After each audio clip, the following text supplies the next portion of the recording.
Stories are how we make sense of the world. They're fundamental to what human beings are and what we want to be. When you're creating your own story, it's a very powerful place to be. You're often not very powerful as a child, but through telling stories, you really can be.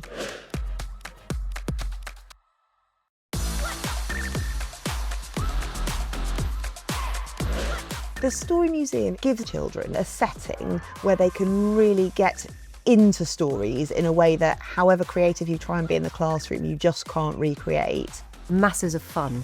We're laughing, we're enjoying ourselves, and they don't really notice that they're learning.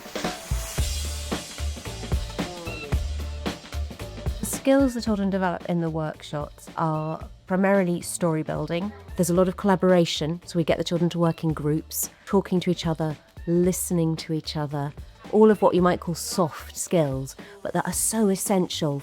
I think it's a wonderful resource for us. We can engage our children in writing and reading in a very creative way. Particularly important is the oral storytelling. It infuses and engages the children. It allows the children to practice sentence structures. It allows them to use different vocabulary. Because they're infused, they're absolutely desperate to get things written down. The children take away so much. We not only use stories to improve literacy, but actually we use stories to improve children's emotional well-being.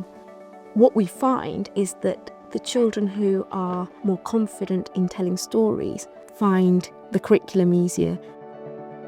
Places like the Story Museum, which are very much focused on pleasure and creativity and enjoyment, can play a real role in improving children's literacy. What we most want for our children leaving primary school is that they read for pleasure and that they feel like they can be writers. When you come to the Story Museum, all of those things are just absolutely at the forefront of what you're seeing here.